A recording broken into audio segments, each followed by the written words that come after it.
Hey, you know what a clown's nose says? I always forget they're so aggressive.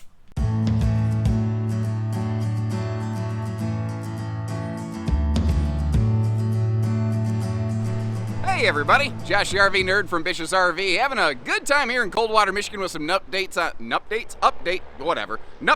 the 31UL Precept. This is a triple slide model. It gets a little tight in road mode, but there's still enough room, if you remember last year, for me to put on a little bit of a fashion show inside that thing. Thank you. My name is Vito. Now, what's cool about this one, it's not extremely long. It's not a giant triple slide Class A coach, which means, like, if you want to spend a long time at someplace, it has, like, an opposing slide living room with tons of space, a great entertainment center, but it also has a bedroom slide and a full, like, wardrobe wall across from that. You have that awesome long-term extended stay storage in one of these that, it's good for that semi-nomadic kind of life, where maybe you spend extended times here, move extended times there. It's that awesome little in-betweener model right here. Now, with a slide in front of the campside space, it puts the awning all the way in the back, which actually I really like because it puts a lot of privacy back there. Of course, you've got your outside entertainment hanging over there. This RV also has a cool little, like, solar storage kind of package on it, where there's a panel on the roof that not only charges the house batteries, but it also has a trickle charge to the chassis batteries. So if this thing's been sitting for a while, you can make sure, like, when you go over and you go to turn that key over, it's gonna start for you. Speaking of that, it also has a 5500 Awning generator with an auto start feature that I like to call the puppy saver. You can kind of set it for specific battery levels or temperatures, and it can kick on when you need it to. So if you got a four-legged furry friend in here, they're not going to suffer from heat stroke while you're gone, which that's a nice peace of mind thing for me as a dog owner myself. It's got a couple hiccups, it's got a couple hang-ups. We're going to talk about the good, the bad, the ugly, and everything between. And if you like that kind of thing, make sure you hit that subscribe button. And let's get Doug in here. Doug! Doug! Doug! Why does he still not work here? So when you wake up in the morning and you rub the sleep out of your eyes, this is kind of what you're greeted with here. You have an opposing slide living room. What's really cool about this is that, once again, this RV is not the smallest, but it's not one of those, like, 43-foot mega monster machines, you know, where you feel like some of those things are very hard to just, generally drive around, get parked anywhere. This is of a size that it kind of threads that needle, where it's big enough that, yeah, it feels like a decent size, but not so big that I don't think I can handle it. And obviously, comfort levels and opinions on that could vary, but with the opposing slides, you also don't feel small when you get there. Now, little details like the white accent lighting above the slides, and I love that they just chose white. I don't think that's ever the wrong answer. Some people like blue. Some people would love it if it was like multicolor RGB lighting, which, to be fair, having that little like disco lighting could be very, very fun. But at the same time, I think white just always works. Now, here in the Precept series, we have a 7-foot ceiling, common and motorized. We've also got a soft touch ceiling liner knocking down a lot of that noise, and you have a 28,500 BTU centralized air system split across two units. One's 15, one's 13.5, in case you're curious how I came up with that number. And the main air, your 15K air, has heat pump built into it. So that's kind of one of those cool things where you can get, the RV doesn't have like an electric space heating fireplace, but you do have an electric space heating ceiling ductwork, which helps take a little bit of the nip out of the air. Very nice in that spring, fall camping season. That's something I really enjoy, that time of year. You notice they're very good about household and USB outlets all over the place. I kind of like where they put those. Just kind of, easier. A lot of brands will put them down on the base of the dinette, and there's nothing wrong with that. But it always feels like you need like an extension cord for your phone or anything like that. Now, one of the cool things here is I'm going to sit at the sofa. I always like to kind of put you in what I call the driver's seat.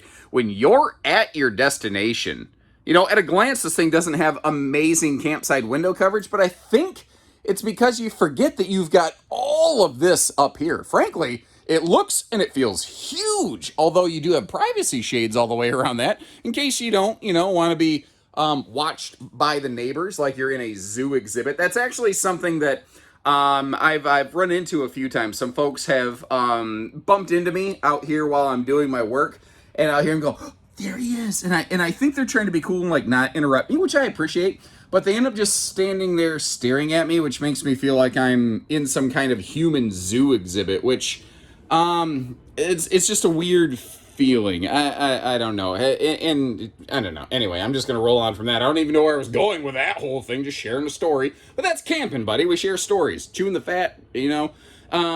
Over here, notice how you've got seatbelts built right into that sofa. That's cool. Plus, you have two more seatbelts up in the main cabin area. You have two more seatbelts over here on the rear-facing bench that they are not required to include, by the way.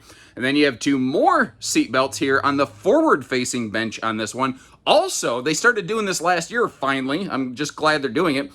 Car seat safety hooks. Before, people asked me, hey, I got a baby. What am I supposed to do with my baby in a motorhome? And the answer was, don't take them. Ugh, like, terrible.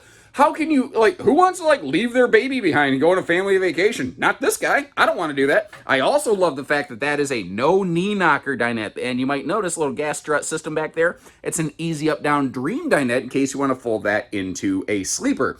Now, Jayco pull tests all of their seatbelt mechanisms and makes them rated for 10% more than they're required. And when I went through, I've been in the Alante, Alante and Precept factory.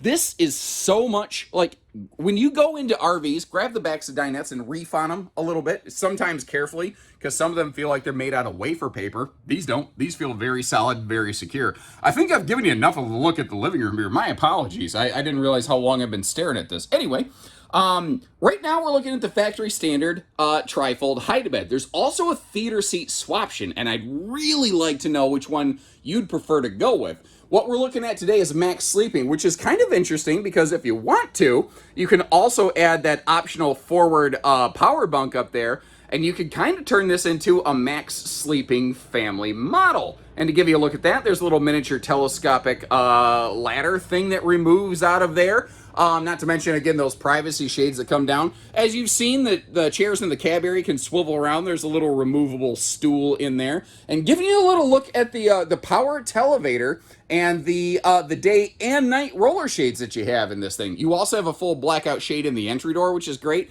But, you know, the RV industry needs to come up with something better. Currently, the window shades in the entry doors, you have to, like, open the door, close the screen, stand on the steps, reach up there, pull the shade up and down. And most people tend to, once they find where they want it, they just leave it and they don't mess with it anyway. But I at least like having the option of a shade right there. It's not that it's hard to do. It's just like, it just feels clunky. Like it could be done better. Like the shade needs to be on the screen door side of things, basically. Does that make any sense? I think last year they actually had like a roller blackout shade that went up there.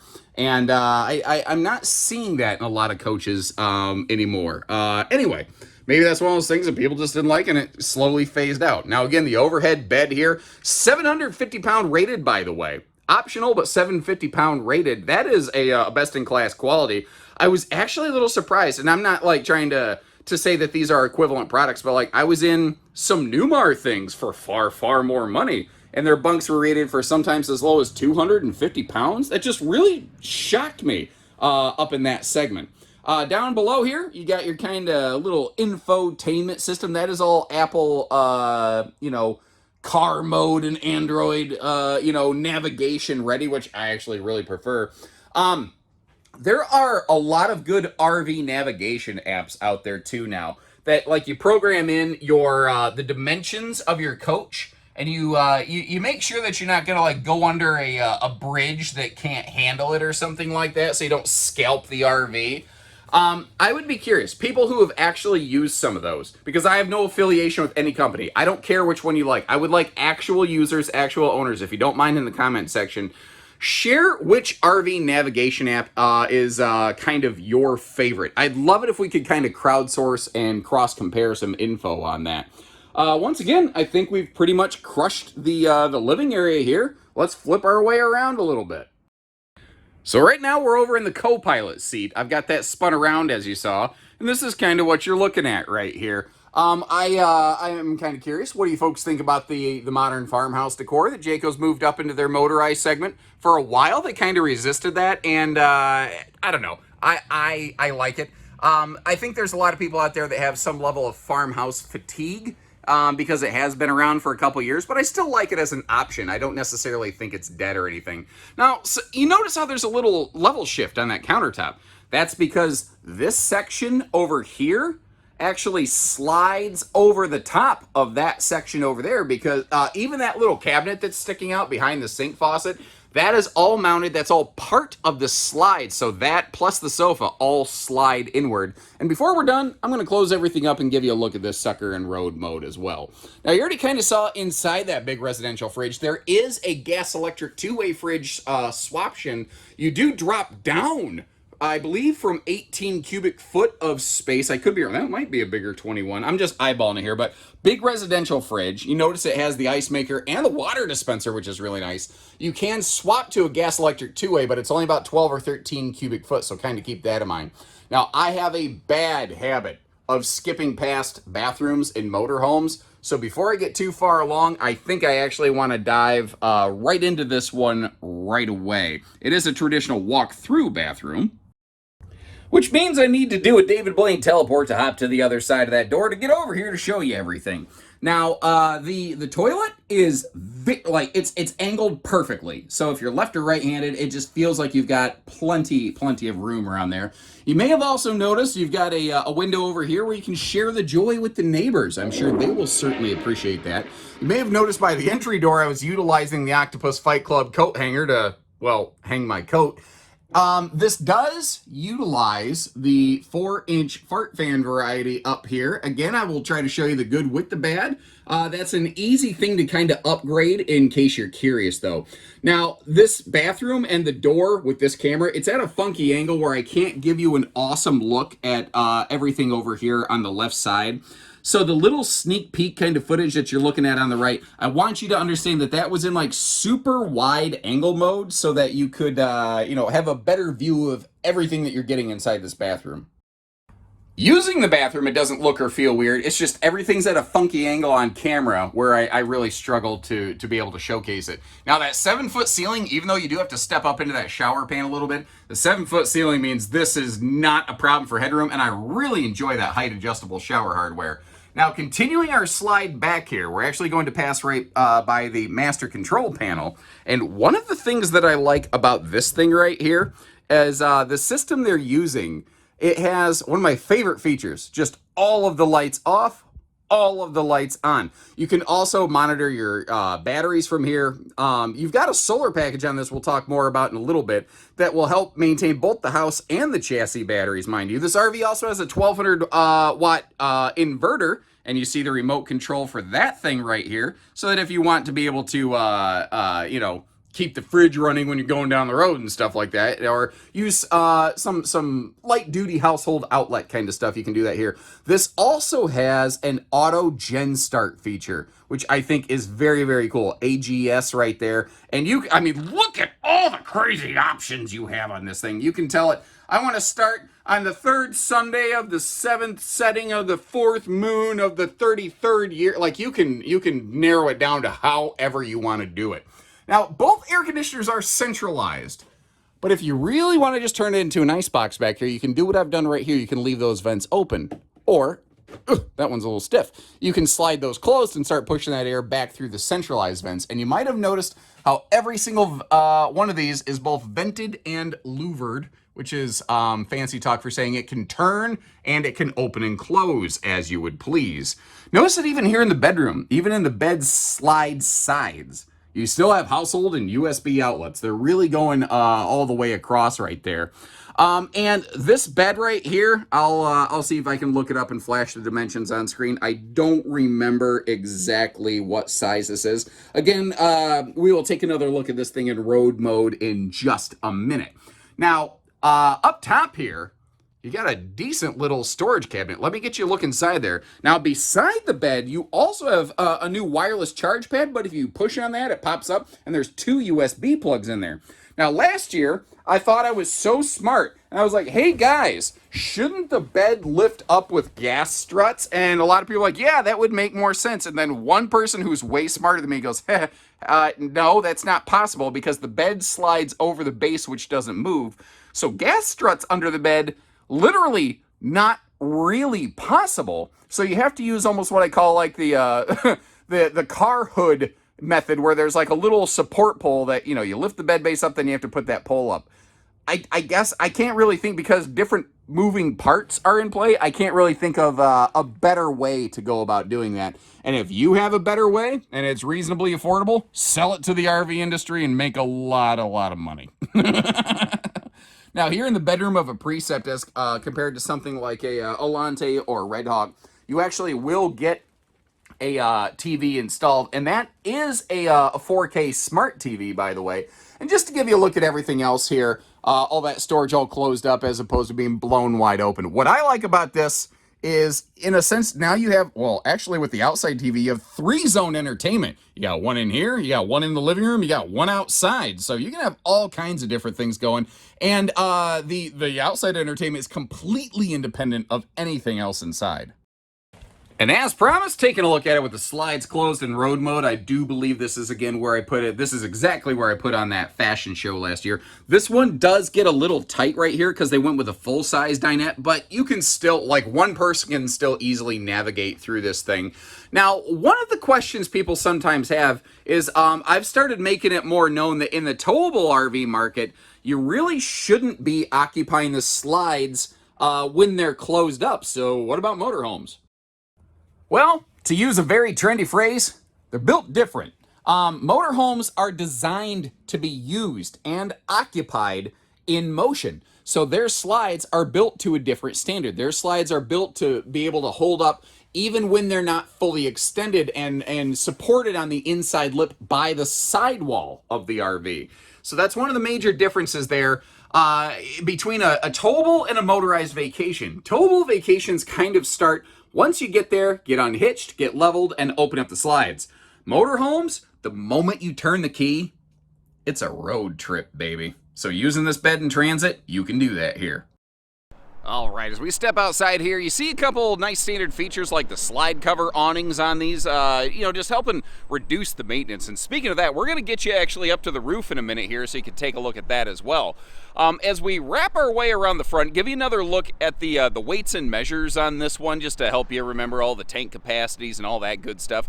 And we get an awesome look at that seamless one-piece front windshield right there, giving you just a maximized view of the road while you're going down, our nation's beautiful highways here. And, I've always been more of a big-time towable enthusiast, but the fact is, it is hard to beat the views that you can get, depending on where you're at in our country, obviously, on a motorhome trip. When you're in a truck, it's like everyone's sitting down, everyone's looking at their phones.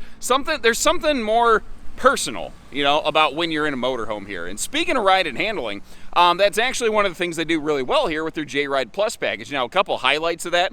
We have those 22.5-inch G-rated highway Michelin tires on these. So you got some really good sneakers on this kid. A lot of peace of mind there. You've also got a Bilstein steering stabilizer, so your upper body's not exhausted when you get to your destination. Additionally, this also has Coney shocks to help give you a little smooth ride and handling. And variable jounce bouncers basically on this to help take a lot of that road chatter out so it doesn't get translated up into the body of the RV where you might be hanging out. Now, as you can see here, we've got several different paint package options, although the RV we're looking at today is a non-painted standard series. If you want to paint it though, I tell you what that does very nicely. It hides the age of the RV. And I swear it has a bigger impact the longer the RV goes. It doesn't fade like, from the sun. It always looks fresh. It always looks good. Look at used RVs, used motorhomes with paint packages. They always look much, much better. Now, sometimes I forget to talk about this and people go, what? No leveling? Yes, auto leveling is standard on these. And something else that I wish was standard were like struts or something to hold these baggage doors open, but we don't start seeing that till the Precept Prestige. So the good news, I've prepared some footage for you here where you get to take a look at all the individual compartments, and I did my best to try to move slow to not make you motion sick, because there, is a a lot of compartments going on this thing right here. Also, though, you do have that nice outside TV. Now, you're going to get to see 2 of those compartments again because you may have noticed they're a little bit of a pass-through. Unlike a diesel pusher, though, it does kind of jump up in the middle. That's just a symptom of the fact that you've got that computerized balanced drivetrain that Jayco puts together running through this thing. Actually, they outsource that, I believe, to Moride for that drivetrain upfit.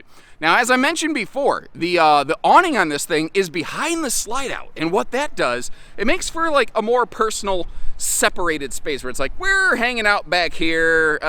You know, it just feels a little more your space than kind of public space. You know what I mean? I don't know. I always like being separated a little bit there. One thing I try to share good with the bad.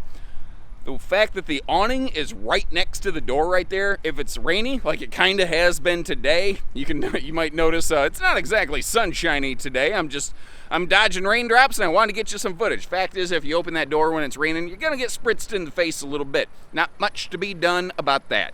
Now, they actually give us a ladder to get up to the roof. And it is baffling to me how many expensive motorhomes don't do something that simple. So I thought I'd get you up there and take a look. You can see how that is a one-piece fiberglass roof shell, and you've got a laminated roof structure up there, so it is very even, gives you even thermal consistency. And it also, the fiberglass membrane itself needs no maintenance. Now I'm at a funky angle here because the tractor's moving a trailer next to me, and I don't feel like getting squished like a grape in the highway, you know. Now, one of the other things here, you do still have seals up there. You're not maintenance free, so, be careful about that. I hear some people say, oh, maintenance free fiberglass roof. The fiberglass itself is maintenance free, not the entire RV roof. That is, if somebody says something like that, run, don't walk. Get away from them. That is just snake oil sales, basically. Back here, it's kind of funny. Jayco's Class Cs often have a 7,500 pound tow rating. This F53 chassis, the way that hitch attaches, it only allows for a 5,000 pound tow rating, so kind of keep that in mind. If you want something this size with a big tow rating and you don't want to go pusher, you got to look at something like maybe a Seneca, like a Super C. Notice all the extra tail lights on this thing, though. You got the extra one in the middle, the extra on the sides. So, like, if you've got a toad behind you, a little car that you're towing around, or if you've got a bike rack or something back there, well, some of those taillights could be obscured, and you want other people to know when you're hitting the brakes so that they don't end up, well, sleeping in your bedroom against their own free will. Working our way back over here, once again, giving you the peekaboo series on the all the different baggage compartments, starting right here and working our way down. Along the way, just before we get to those 2 pass-through compartments, one of the things that you're going to see on this is that 5500 Awning generator that comes standard on these. And again, that has that auto gen start feature as part of their Firefly tech package. That is one of those things I like, that tech package, because again, it just does. It has a human element to it that so many RV tech packages just lack, whether it's the auto gen start feature, the just push one button, turn on all the lights kind of thing. It just, I don't know, it just works a little bit better for me. And I figured I'd just give you a quick look there at the side mirror cameras, just so you have an idea what you're looking at on those things. Now, I continue to try to get all the motorhomes I can get my hands on, but a little kind of market status thing. At the time of this recording and posting anyway, chassis supplies are still the biggest bottleneck. For the most part, like towable RVs, they can crank out left and right. Motorized RVs, there's still a little bit of a bottleneck right there, so I just can't get my hands on as many of them as I would like to. But I will continue to try to do that, and if there's a specific like model or brand or something you'd like to see, let me know, and I will do my best to try to track one down sometime over the course of this year as I visit our different sister stores. In the meantime, I'll leave you a link in the description where you can see where we have one of these parked and what we're asking, and you can always check those photos to see does it have the theater seat or the power bunker. However that local one is equipped, you can always see it right there for you. And until next time, if you like how we give you the good with the bad and everything in between, hit that subscribe button. You take care, stay safe, have fun, and happy camping, everyone. Now, if you excuse me, I'm gonna go find Doug.